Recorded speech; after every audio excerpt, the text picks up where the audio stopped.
Alright, yeah. Woo!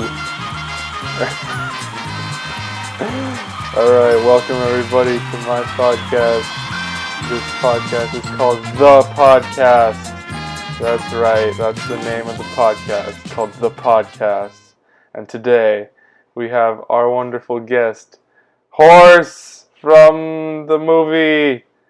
Horse, welcome. Wow, yeah, that is good. Let's get some clapping. Let's get some claps, everybody. Wow, that's great. That's you're literally a horse. Wow, like you don't even speak English or anything. You're just a horse. But you played the horse from Dirk Gently's Holistic Detective Agency, the movie adaptation by Douglas Adams. Did you not? All right, everybody. Okay. All right, settle down now. All right. Now you see, audience and all you folks at home listening, this horse, despite how it may seem, isn't all that regular. Now, the directors of this movie wanted it to be as faithful to the book as they could possibly make it. You know, a lot of movies tend to stray from the original text and make it, kind of foggy and,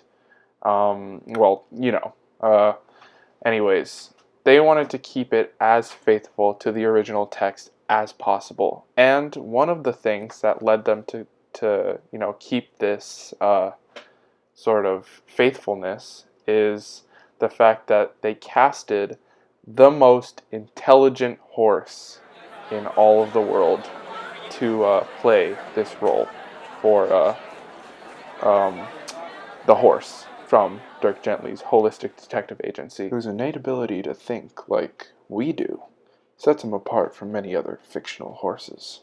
Now, they found this through numerous studies of maybe thousands, hundreds of thousands of horses throughout the whole entire world, and they ended up with this one horse sitting in front of me right now. So I am deeply humbled that you are in my presence, horse. So thank you for being here, and I guess we'll move on to the next segment. And we're gonna bring out the thought machine. Come on, yeah, bring it out, bring it out, bring it out, bring it out. Yeah, we have it right here. We have the thought machine. Alright. Yep. Alright. Y'all at home and listening in the audience already know the name of the game. But this time is gonna be a real interesting spin on it.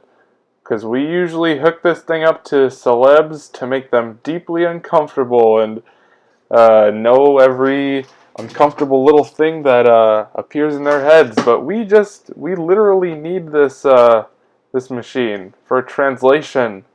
Because I can't understand what the horse is saying.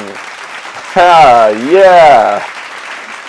Alright, Mr. Horse, so before we get into actual, movie questions and, talking about all those things, why don't we start with, a real simple question.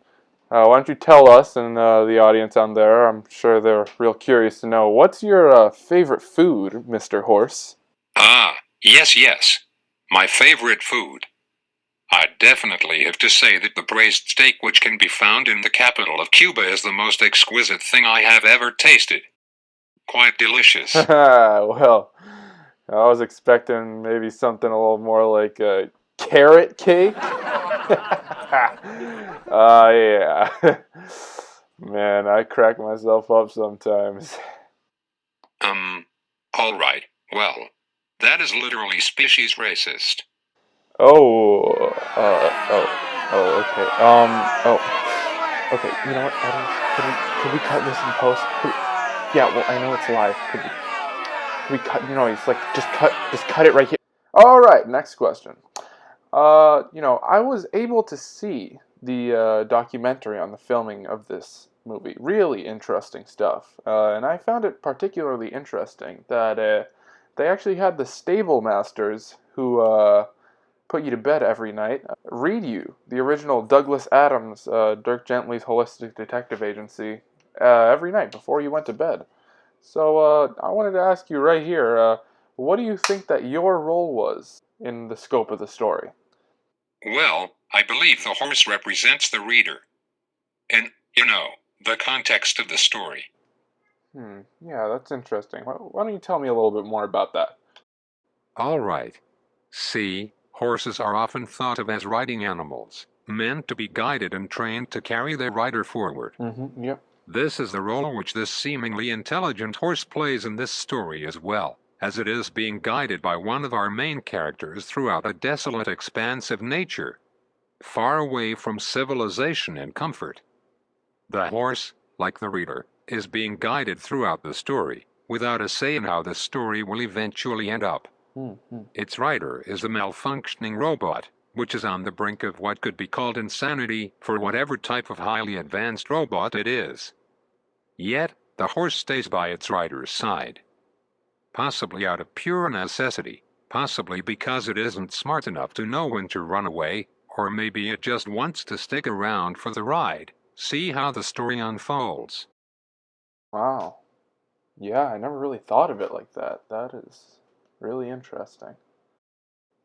I recently thought, the horse's strange, and honestly quite random ability to think, the whole reason such vigorous testing was done to find me is representative of the reader's cynical nature towards the story as it progresses.